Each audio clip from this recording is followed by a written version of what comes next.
મહાકુંભમાં લગભગ 50 કરોડ લોકોએ આસ્થાની ડૂબકી લગાવી છે, પણ રાજકોટના મેયરને પ્રયાગરાજની આ યાત્રા મોંઘી પડી છે. યાત્રા તો હતી વ્યક્તિગત, પણ એને રાજકીય રંગ લાગી ગયો. પ્રયાગરાજથી પરત ફર્યા પછી હવે ખુદ મેયર મેદાનમાં આવ્યા છે. મેયરે આ યાત્રાનો બચાવ કર્યો છે અને કારના ભાડાની રકમ પણ ચૂકવી દીધી છે. મેયરની એક સ્પષ્ટતા અને વાત જગજાહેર થઈ ગઈ કે ન માત્ર મહાનગરપાલિકામાં પણ રાજકોટ ભાજપમાં ટાટિયા ખેંચ ચાલી રહી છે. કારના ભાડામાં રાહતના ઠરાવની વાતને ફગાવી મેયરે ઘણા સંકેત આપી દીધા છે. ત્યારે શું છે આ ભાડાની રાજ રમત? સૌથી પહેલા એ જુઓ. આ એક વાહિયાત વાત છે કે 2 રૂપિયા લેખે એવો કોઈ 2 રૂપિયાનો ઠરાવ ક્યાંય છે નહીં. એક ષડયંત્ર તરીકે આને કોઈ ગંભીર બાબત લઈ અને એક ઇસ્યુ બનાવ્યો છે. મહાકુંભમાં ડૂબકી લગાવીને પરત આવ્યા બાદ લોકો પોતાના અનુભવોનું વર્ણન કરતા હોય છે. જો કે રાજકોટના મેયર નયનાબેનના ભાગે આમ કરવાનું નથી આવ્યું. તેઓ જ્યારે પરત ફર્યા ત્યારે ઘણા સવાલો તેમની રાહ જોઈ રહ્યા હતા.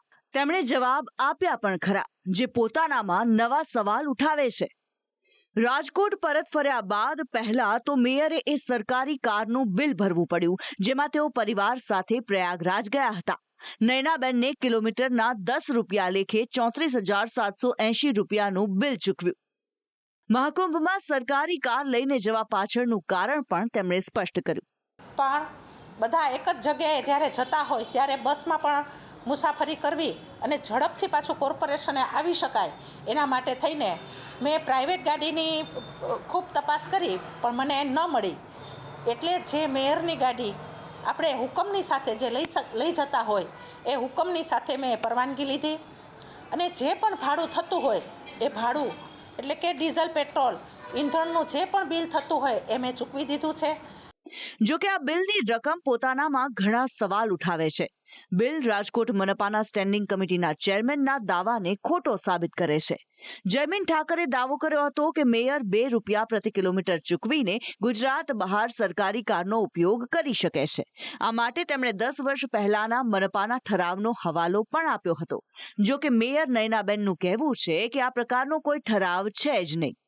ગુજરાત બહાર જ્યારે માનનીય મેયરશ્રી પ્રવાસ કરતા હોય ત્યારે કિલોમીટર નોંધી ફરી પાછા જ્યારે ગુજરાતમાં આવે ત્યારે ગુજરાતમાં પાછા એ કિલોમીટર લખવામાં આવે છે. અને જે તફાવત થાય છે સ્ટેન્ડિંગ કમિટીનો આજથી 10 વર્ષ પહેલાંનો એક ઠરાવ છે કે 2 રૂપિયા પ્રતિ કિલોમીટર માનનીય મેયરશ્રી હોય કે કોઈ પણ પદાધિકારી હોય એને ચૂકવવાના, પોતાના અંગત ખિસ્સામાંથી ચૂકવવાના પડતા હોય છે ને માનનીય મેયરશ્રીએ ચૂકવી દેશે. આ એક વાહિયાત વાત છે કે 2 રૂપિયા લેખે એવો કોઈ 2 રૂપિયાનો ઠરાવ ક્યાંય છે નહીં.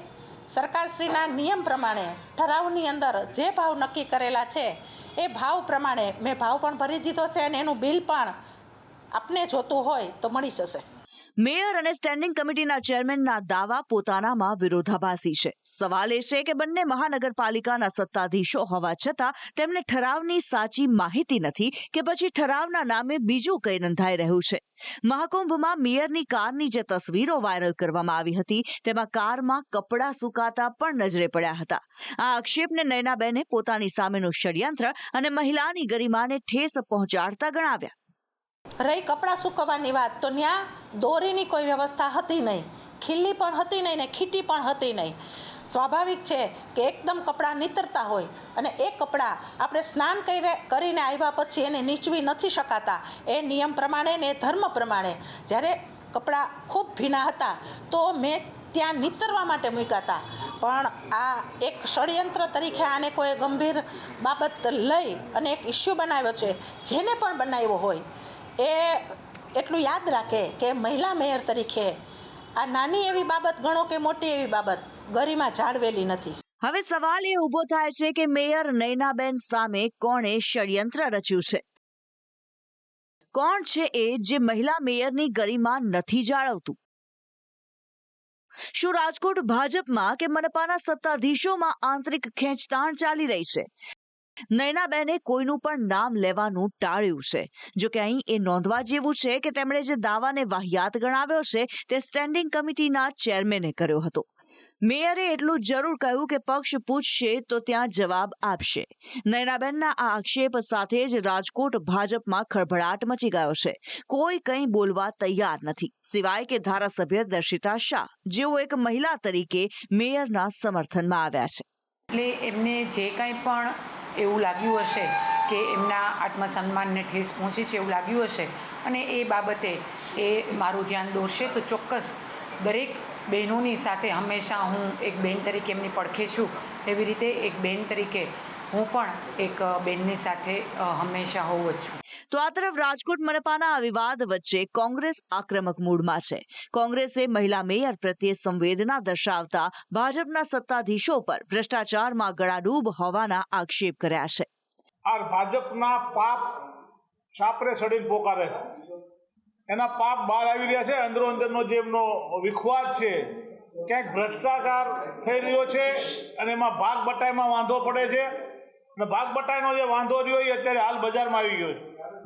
અમે તો વર્ષોથી કહેતા આવીએ છીએ કોંગ્રેસ પક્ષ તરીકે, વિરોધ પક્ષ તરીકે, કે ભાજપ ભ્રષ્ટાચાર કરે છે, કોર્પોરેશનમાં કરોડો રૂપિયાનો ભ્રષ્ટાચાર થઈ રહ્યો છે અને મહિલા જ્યારે પોતાની આપવીતી આજે દરેક મીડિયા સમક્ષ રજૂ કરી ત્યારે દુઃખની લાગણી અનુભવું છું. આ કિસ્સા પરથી એ વાત પણ સાબિત થાય છે કે સત્તાધીશો જનતા પાસેથી ઉઘરાવેલા કરવેરાનો ઉપયોગ કેવી રીતે કરે છે.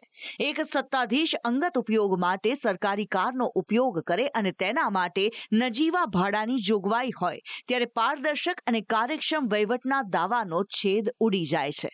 હવે જોવું એ રહેશે કે રાજકોટ મનપાના આ વિવાદમાં નવા ફણગા ફૂટે છે કે પછી હંમેશની જેમ ઘીના ઠામમાં ઘી પડે છે. બ્યુરો રિપોર્ટ, સંદેશ ન્યૂઝ.